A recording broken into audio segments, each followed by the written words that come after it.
It's not often you get an insider's view of Al-Qaeda. It's also extremely rare to get a first-hand glimpse of life as a spy. Tonight, in a world exclusive, Newsnight has both. We're calling our protagonist Omar Nassiri. It's not his real name, and we've hidden his face to protect his identity.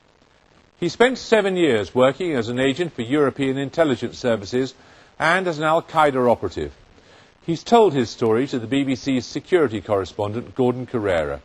It is his story told from his perspective, but we've been able to confirm the key details.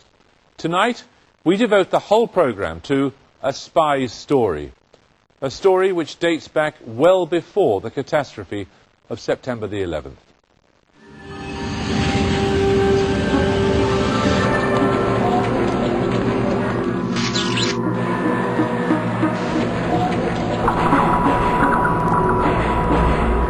My wife come in and tell me, did you hear the news? I say, yes, they attacked the World Trade Center. She said, no, they talk about an accident. I say, it's not possible, it's an accident.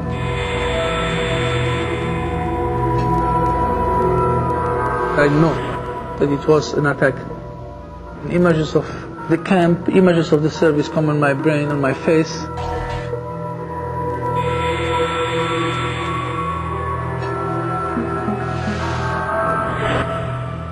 You knew it was Al-Qaeda?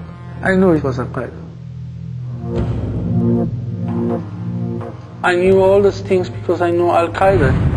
I ate, I slept, prayed and trained with Al-Qaeda in the training camp in Afghanistan.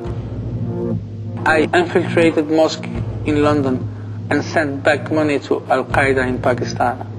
No one knew the real truth, and no one knew who I really was. I was a spy.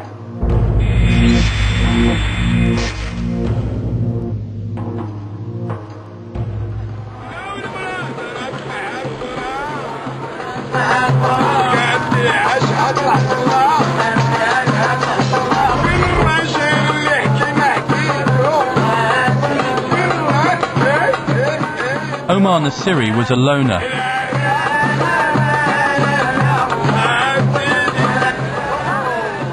The product of a broken family, Nassiri's early life was divided between Belgium and North Africa, caught between two worlds, but at home in neither. I was a survivor. I just tried to survive. Try to go through this difficult life, what I had to survive, just to eat, to sleep and have fun, have girls, have drinks. That's all what I wanted to. What about at that time? Were you behaving like a good Muslim? Never. I never behaved like a good Muslim all my life.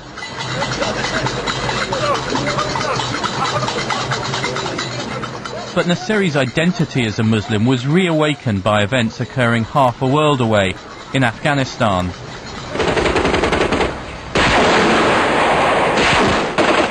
For a decade, the Mujahideen fought against the Soviet invaders.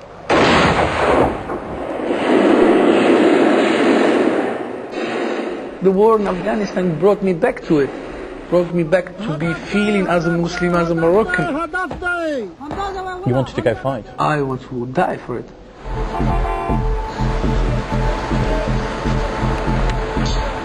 A few were making the long journey from Morocco to join the Mujahideen, but for Nassiri it would have remained a distant ambition until a chance meeting. Without warning, his brother arrived from Belgium. I didn't recognize him. Your own brother?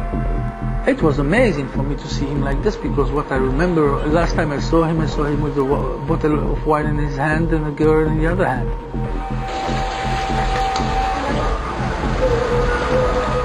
Nassiri's brother had found God, ascribing to a strict fundamentalist interpretation of Islam. His brother's reawakening led to Nassiri making his own more opportunistic choice. He saw his brother as an escape route from Morocco, a way to return to Europe. He wanted to bring me back to God. I mean, he wanted me basically becoming like him. Did you convince your brother you were a good Muslim? Oh, yeah, sure, I did convince him. Very fast. When he asked me to pray, I will pray exactly how he asked me to. But deeply inside, my reason why I wanted to go to Belgium, go away from Morocco.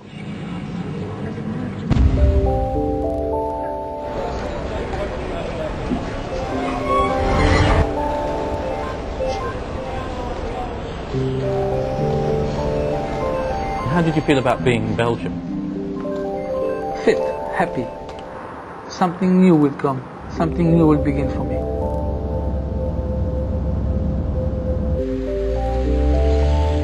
But North Africa hadn't been left behind. At his family house there were other guests, friends of his brother, Algerians, and they weren't the type of people he'd met before.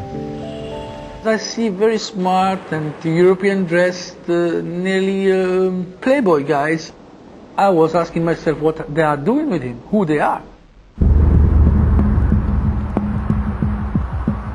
The men were Islamic activists. In the early 1990s, many radicals fleeing repression in Algeria headed for France and Belgium. Established immigrant communities provided them with safe havens. Donc pour moi, c'est des réseaux éclatés dont des parties se trouvent en Belgique. As far as I'm concerned, there were networks spread across different parts of Belgium, France and Luxembourg. The problem is that Belgium had no anti-terrorism laws, which meant it was very difficult for us to bring them to court. It caused us problems for years.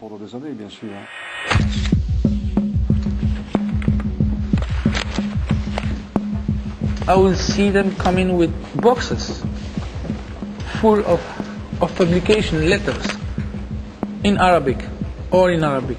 But the stamp, there is a Kalashnikov, a sword, I think, a Quran, and something else in Arabic reading.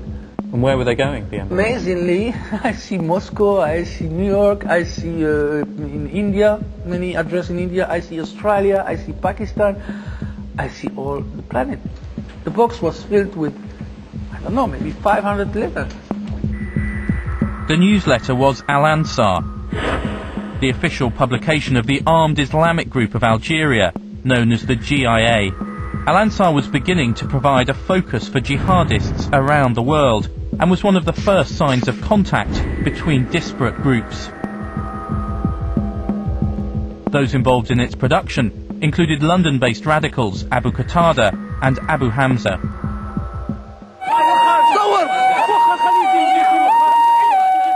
The GIA were responsible for a brutal campaign in Algeria, following the annulment of elections in 1992, which Islamic groups were poised to win. واش داروا هادو الابرياء الرجل نتاعهم مقطعين وش اللي شفناه روات وما دارت هذا الشيء هذا روات وما دارت هذا الشيء هذا.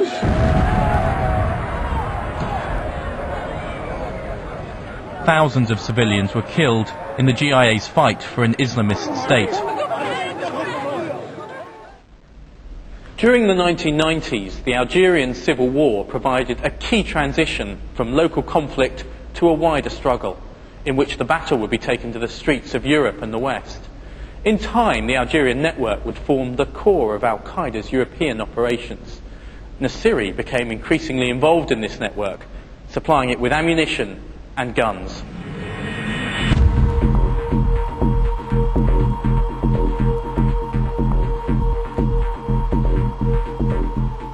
There are rifles, sniper rifle, Russian sniper rifle. We get couple of them. We get some M16 and Kalashnikov. Do you ever wonder where they're going to be used or how they're going to be used? I didn't ask this question to myself. You must know that they're going to be used in a pretty brutal war in Algeria. You don't worry about where they're going, you're not frightened about it? No. How do you feel? Nothing. Nothing? At all. Business? Money? Yeah. You want me to lie to you and tell you, I was crying every night? This is not true. I was not caring at all. I didn't even think about it. One night he made a fateful decision, a decision which would affect the rest of his life. He stole 25,000 francs, around £500, from the GIA. After spending some of the money, he returned home to news from his younger brother. They know that it's you who take the money. He tell me, you know what I hear? They are talking about the people who steal the mujahideen. They must be killed. In a panic, he realized there was only one way to survive, one way to avoid being killed by the GIA. Nassiri went to the French consulate in Brussels. He knew they were taking the GIA threat seriously and might be able to offer him protection. A very difficult moment I had. I really feel my body trembling. My heart was beating faster and faster. But my brain was telling me, you have no other choice. This is the way to do it, and this is the only things you can do. And I knew at that moment when I get in, my life will change forever. A French official arranged a meeting for him. His contact was Gilles, an officer from the DGSE, the French Overseas Intelligence Service. I begin to tell him, yes, for several months I'm selling weapon, ammunition to the GIA. So then after he will ask what you are expecting from us. And I will tell him, I need a new identity, a job, a house, and then I can live normally. I mean, having money, a job to do. And does he say he'll do that for you? He said to give you what you asked, a new identity, a future, you need to do more. I was shocked. I said, how can I do more? I'm bringing you a very valuable information. You ask me to go back there and do more? Did you realize what that meant at the time? I didn't realize the scale of it. I don't know what is spying.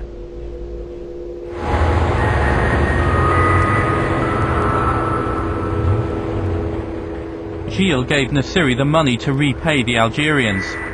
The GIA continued to use him as an arms dealer, the French as a spy.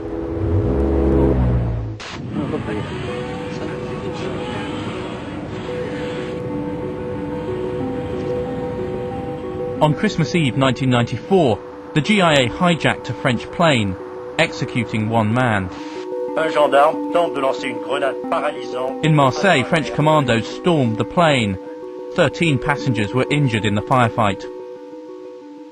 I saw the bullet going out from the Kalashnikov, whatever they were shooting at with, that it's my bullets. It's the one I buy.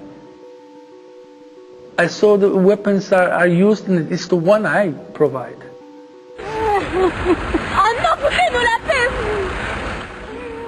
And who are in the plane? Just immigrant, Muslim immigrant, Arabs.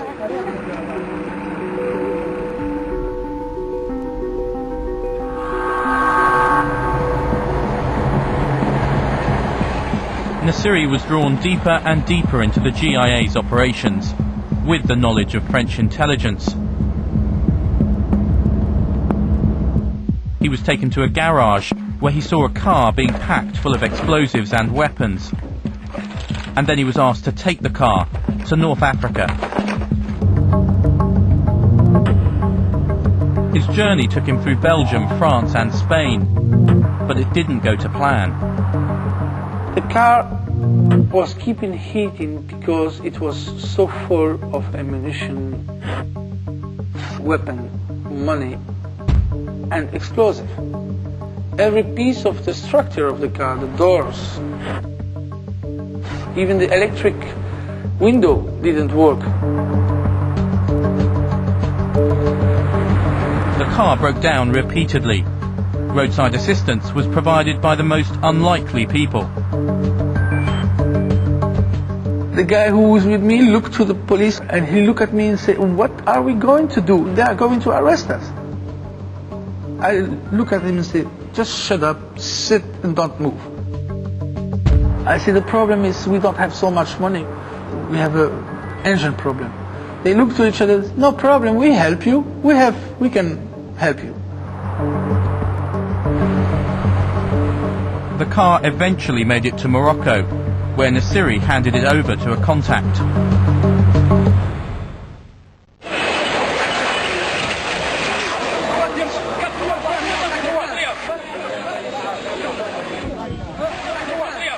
Just a few weeks later, a car bomb ripped through downtown Algiers. 40 people were killed. Do you think it was your explosives that you took over?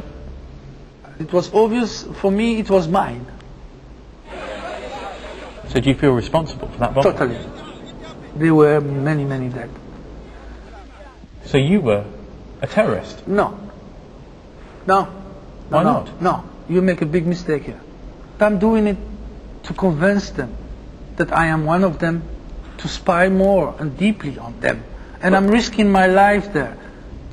But do you think the good you've done, or good you could do as a spy, outweighed the damage you might have done by delivering those explosives? I have no conception of damage, I have no conception of killing, I have no conception of Do you responsibility. have guilt? No. The French and Belgians feared the growing stockpile of weapons and explosives might be used on European soil. Nassiri helped to identify a number of key suspects, many of whom had been staying with him. The police raided Nassiri's house and other locations in March 1995. The raids provided some of the first hard evidence that a new threat was emerging. Documents proved that Islamic extremists were not only transferring their campaigns of violence to European targets, but were part of a worldwide network. À mon avis, c'est la première fois qu'un service policier a mis la main sur... It was the first time that police uncovered manuals linked formally to the jihad. An 8,000-page manual detailing bomb manufacture, and the first page of the manual was dedicated to Bin Laden. Et dédicacé à Monsieur Oussama Ben Laden. C'était pour moi... For me, this was extremely important in uncovering these plots.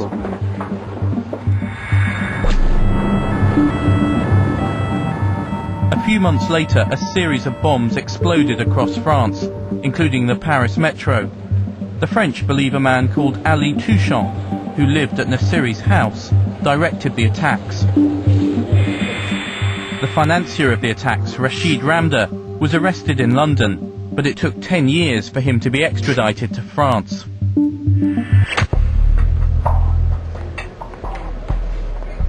Nassiri was given a new task by his French handler, Gilles, one which coincided with his own ambitions. The French were seeing Islamic extremists disappear off their radar. They believed they were being trained in Afghanistan before reappearing in Europe. The new mission for me, to find the road of jihad through Pakistan and Afghanistan. No lead, no name, no address, no city, nothing. Just go find the road of jihad.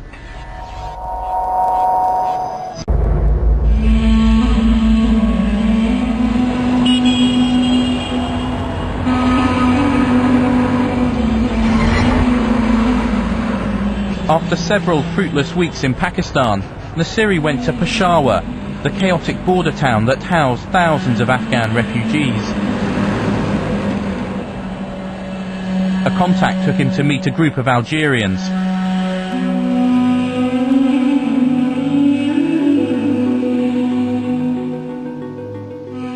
They begin to ask me where I come from, where I'm from and how I did to get here. From the first question and the intensity of their look toward me, it was clear for me that it was the beginning of an interrogation process. But you must have been nervous when people ask you questions like that. It would be the worst things to do, to be nervous in this situation. And you have to know that I never get any training to become a spy. After passing this test, Nassiri was taken to a nearby house to spend the night. The door opened, and I couldn't see anybody behind the door. This man told me, without speaking, come in. From this moment, from the moment I was behind him, I have a deep and strong feeling this guy is not anybody. The man was Abu Zubaydah, a Palestinian veteran of the Afghan war of the 1980s. He became the gatekeeper of the Afghan training camps, the man in charge of talent spotting new recruits. In later years, many of Al-Qaeda's operatives would say that they, like Nassiri, had been recruited by Abu Zubaydah. The following morning, Nassiri left Peshawar and crossed the border. He was entering a country in a state of chaos, a country where people could move freely in and out of the jihadi training camps. Nassiri's destination was Khaldan. After defeating the Soviets in the 1980s, the Mujahideen had collapsed into warring factions.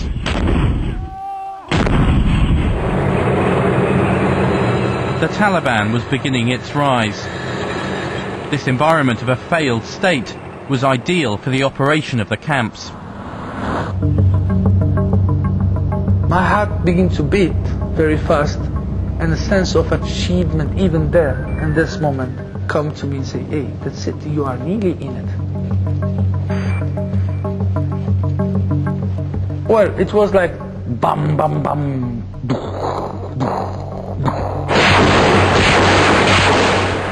and then boom, boom, boom, boom, boom. For me, it was like a present to a boy who expected for many, many years, and then he get it. إلى هذه الشعاب الجرداء حتى تتمحص قلوبهم. Khaldan was one of Al-Qaeda's key training camps. Amongst those who attended were Mohammed Atta, the ringleader of the 9/11 attacks, who piloted his plane into the World Trade Center. Ramzi Youssef, who carried out the 1993 bombing of the World Trade Center. And Richard Reed, the so-called shoe bomber, who tried to detonate explosives on a transatlantic flight.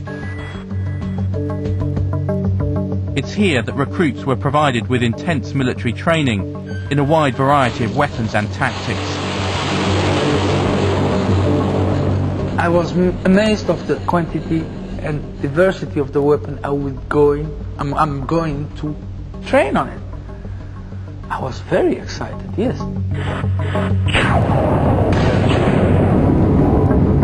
Well, list, okay.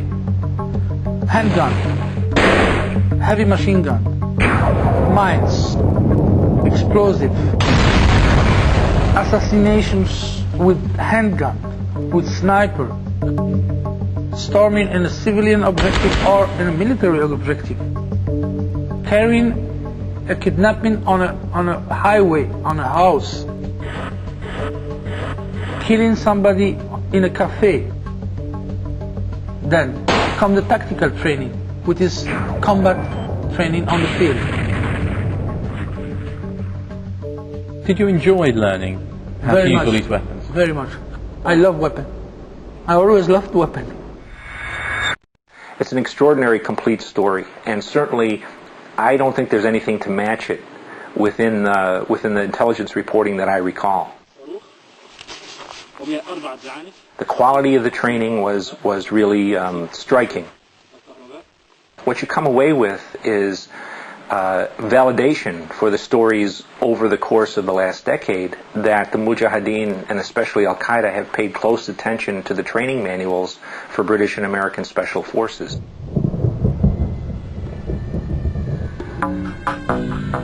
After every day's physical training came religious instruction and spiritual preparation, considered at least as important in camp life as learning specific military skills.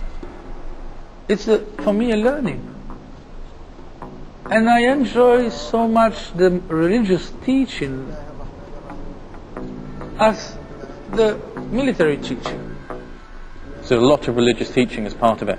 It's 50-50, you can say. Even 60-70% of religious and then the rest of weaponry.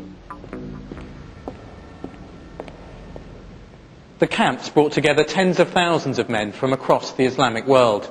They shared a desire to fight the jihad, usually in their own countries, sometimes in conflicts like Bosnia and Chechnya. It would be Al-Qaeda and Osama bin Laden's greatest achievement to create a common jihad against a single enemy, the United States and the West. You have Tajiki, Uzbeki, Philippine, you have Yemeni, Eritrean, you have Saudi, Kuwaiti, Qataris. They are just training you, and you are free to choose your jihad. You are free, I repeat, you are free to say, no, I'm not going to fight there, I want to go to fight there. At times, Nassiri actually wanted to fight his own jihad in Chechnya. This confusion of identity may have actually helped him to remain undercover as a spy. Did you ever forget while you were there that you were a spy? Oh yeah, all the time. At the end of the day, I am not a spy.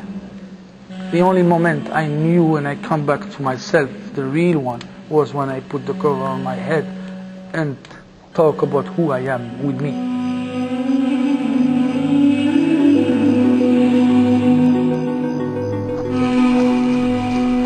Nassiri went to extreme lengths to prove his commitment to jihad. At one point, an instructor was showing recruits how to detonate explosives, but they failed to go off. We wait, 10 minutes we wait, and then he stand up and say, who among you want to be Shaheed, with a big smile? Shaheed? Shaheed, but it's martyr. A martyr? Yeah, with a big smile in his face. Everybody laughed. I am the only one who raised my hand and said me. Why? Why? You want a quick answer? I am supposed to be Mujahid. I am supposed to be Mujahid. I am supposed to be Mujahid. Nassiri's resourcefulness and his ability to move easily between the world of the West and that of Islam made him stand out. He was one of a select few chosen by the leader of the camp, Ibn Sheikh al-Libi, to progress from basic training. His next destination was Durunta, one of Al-Qaeda's elite camps. This is the Arab camp. This is the entrance of Durunta, and this is the Kashmiri camp. Durunta was a former Soviet base and included different compounds for different organizations. We will play football in this field here. You play football? Yeah. Who played football? What were While the we, teams? the Hizb al-Islami against the Arab. They will always win us anyway. At Haldan, recruits had been taught how to use explosives and detonators. At Durunta, they learnt how to make them from scratch, using household ingredients. We make nitroglycerin, we make TNT, we make RDX, we make many different type of explosive. This is where we make our explosive testing with a big amount of explosives, and everybody was aware that you don't go there. I think the role of Durunta, I would say, was like a graduate school. It was for the cream of the insurgents. It was for people who were needed to do special kinds of jobs, and then to produce the people that could eventually conduct terrorist operations abroad, and to begin the process of acquiring a WMD capability. Did you see any experimentation to make chemical weapons? They succeed to do it. What they were making it in the laboratory, were they? One of the laboratory next adjacent to our. Did you ever see them test it? Or yes, sure. There was most of all rabbits. They put him in a glass room and then come in every 2-3 hours or every half an hour and checking how he looked like. And they killed the rabbits with, yes, with sure, the gas? They killed many rabbits.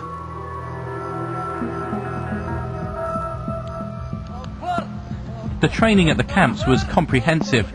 It included how to resist interrogation if captured, as Nassiri witnessed one day when he was confronted by an unusual scene. When we opened the door, we see in the middle of the mosque someone hanged up from his feet, and his face was covered. Nassiri was told the man was not being punished. He was being prepared for potential capture. They teach you how to go through it by not giving anything to the enemy. This is what they teach you. By deceiving him. So it was a training manual on how to resist interrogation. How to deceive the interrogator mostly. So they were training people how to deceive people even when they're interrogated or even tortured? Sure. We've learned that Iraq has trained Al-Qaeda members in bomb making, in poisons, and deadly gases. That information which was used to make the case for invading Iraq, came from a captured Al-Qaeda leader, someone who is well known to Nassiri. I can trace the story of a senior terrorist operative telling how Iraq provided training in these weapons to Al-Qaeda.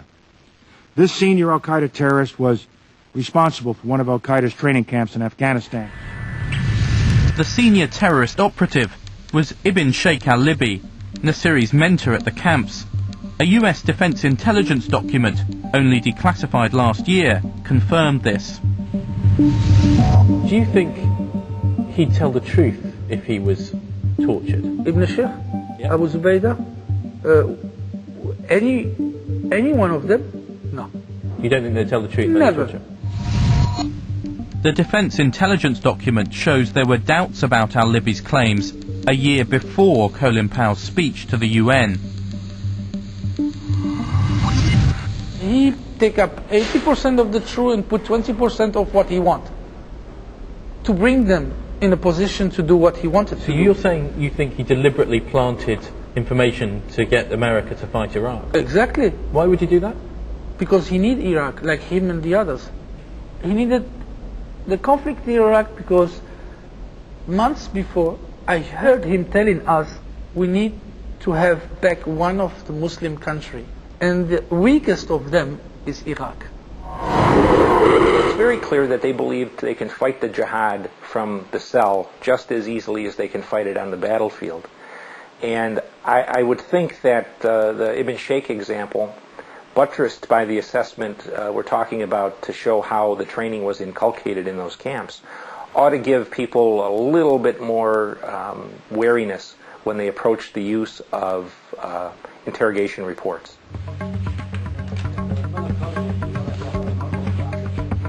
After nearly a year in Afghanistan, Ibn Sheikh told Nassiri his training was complete.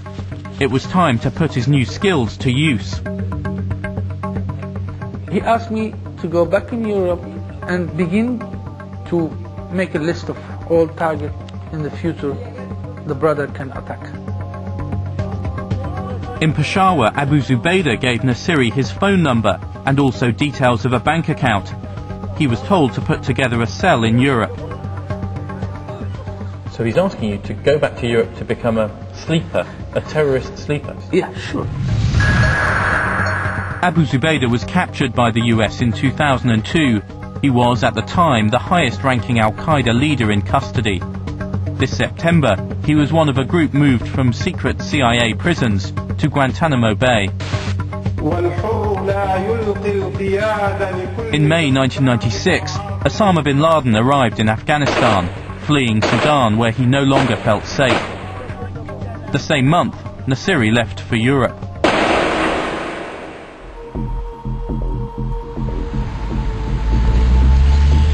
Heaven or hell? Sinner or winner?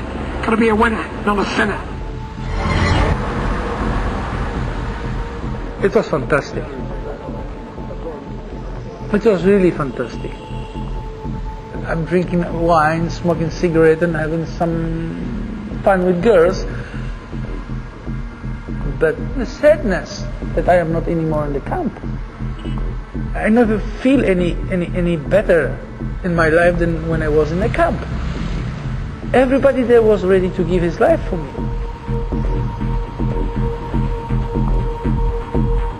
At a hotel in London, Nassiri met officers from Britain's intelligence services. After a year out of contact in Afghanistan, the French were surprised to see him. They decided to run him jointly with the British, a process not without its tensions. Another arrogant Western agent. He was totally disappointed.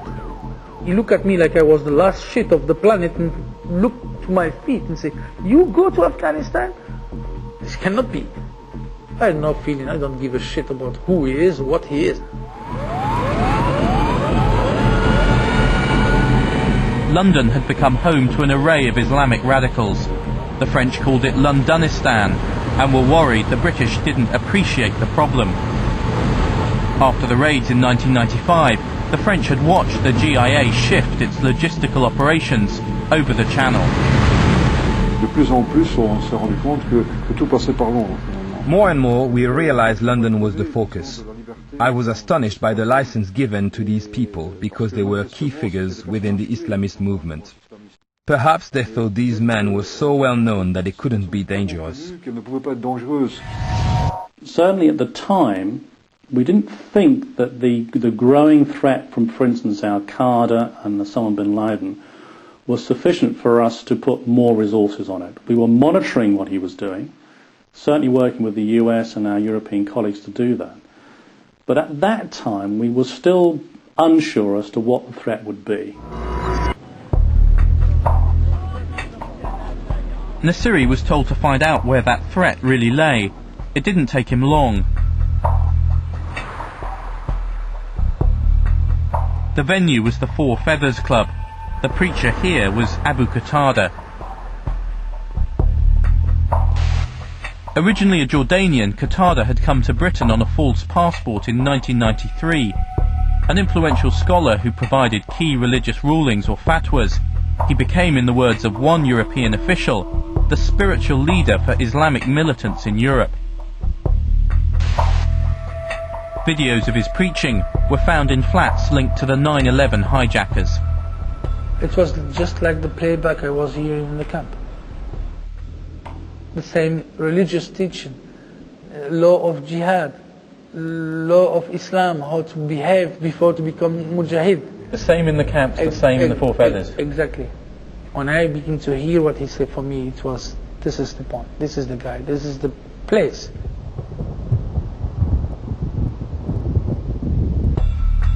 It wasn't the only place. Finsbury Park Mosque had a new preacher, Abu Hamza. The Egyptian-born radical had built a reputation as someone who preached the jihad and had spent time in Afghanistan. Most of them are spies and things like that, even if they don't do anything. He claimed he'd lost his hands and an eye in a landmine explosion. Nassiri knew the truth, and he told Abu Hamza. I was in Afghanistan trained by the brother who trained with you when you lose your hand. He told me that you lose your hand by taking the nitroglycerin out from the room and then it blowing up. Did he look worried when you told him you knew how he'd really lost his hand? Yes, he looked very worried. With one of his eyes, he was looking, he just had one eye, but he would look very worried because he deeply looked in the floor next to me and said, please brother, don't repeat this anymore. What was Abu Hamza talking about? Was he talking about jihad? He was virulent, much virulent, talking about the Jews, talking about the Western. They are all pigs. They are all enemies of Islam. Fight, fight, fight, much on his mouth against the enemy of Islam, which burn our country, which kill our children, which rape our women. He was a total extremist. Take, shoot and loot. Me, I find him as a joke. I find the guy far, far, far less educated and knowledgeable than Abu Qatada.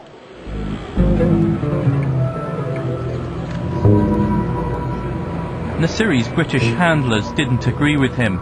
They wanted him to concentrate on Abu Hamza and Finsbury Park. I was shocked because I said, why? He said, we believe that Abu Hamza is more important than Abu Qatada and he's more dangerous than Abu Qatada. My reaction was, no, you are making a big mistake. And you told them that? Oh, many times. And what did they say? They didn't care. They just said no.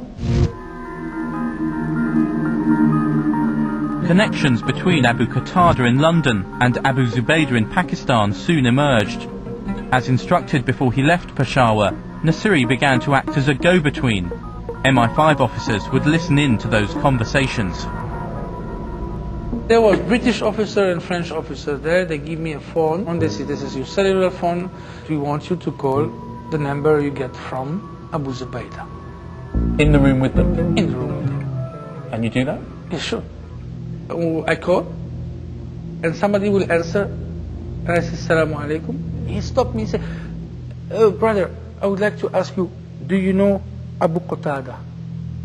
Yes, of course I know him. Can you give him a message from us? You also give the authorities the phone numbers for Abu Zubaydah. I don't know what they did with it. The contacts back to Afghanistan and the training camps were a sign of the emerging globalization of jihadist networks. Afghanistan was the military epicenter for Al-Qaeda, but London was becoming the European hub for spreading the new ideology.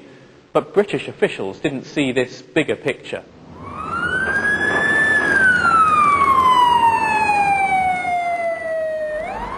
We weren't in a position to try and close down those extremists. It wasn't felt that we had to do that at that time. But you think it wasn't appreciated that something new was emerging at that point? I think it's half and half. I think, yes, we perhaps didn't recognise the significance of what was happening and the growth, the rapid growth of this around the world. I think you're absolutely right.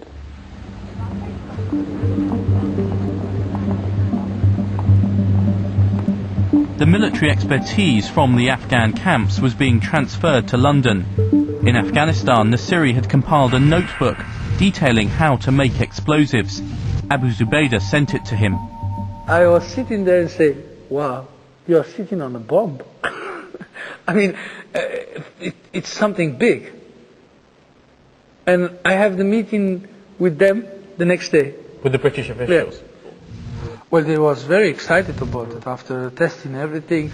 And they would tell me that there is few things inside that even our explosive expert never ever did even test. So you think they've never seen anything like it before? Exactly.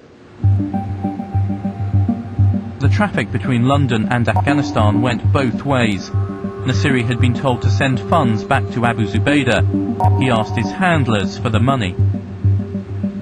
Their reaction was, we cannot do this. My answer was, I'm stopping working with you. Why? I said, because you are burning my identity, my cover. If I am not sending money to them, it means that I'm not doing what they asked me for. And did they give you money? Sure. How much?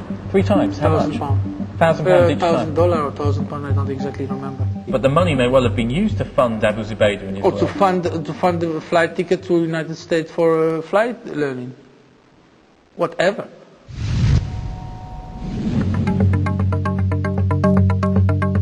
In February 1998, Al-Qaeda's war against the West began. Bin Laden chose a London-based newspaper for his fatwa, stating that it was the duty of every Muslim to kill Americans and their allies.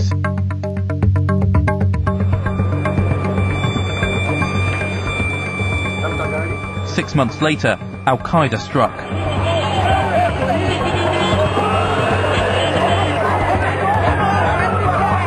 "257 people died in the bombings of the US embassies in Tanzania and Kenya.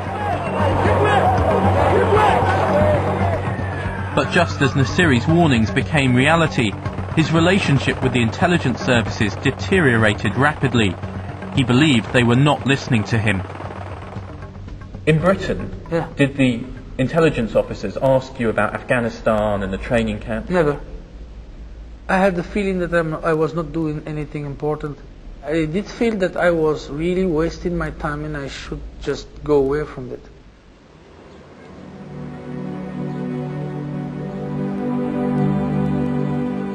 But the British may not have trusted him.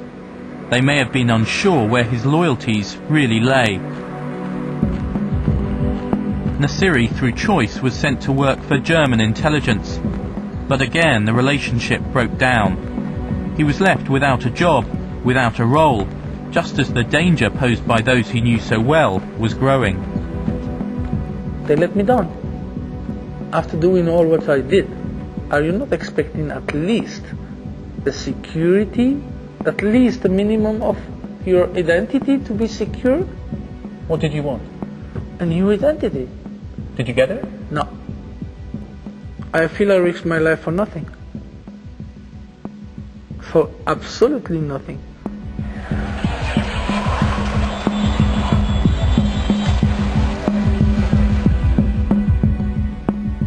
We now know that Al-Qaeda was more organised, more coherent and more determined in the 1990s than was appreciated at the time. Nassiri was not a lone voice.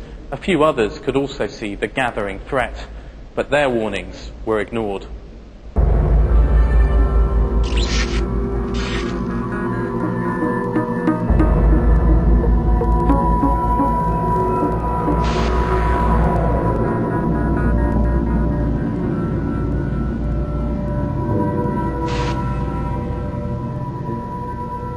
Do you think that the British, the French, the others, do you think they understand the problem yet?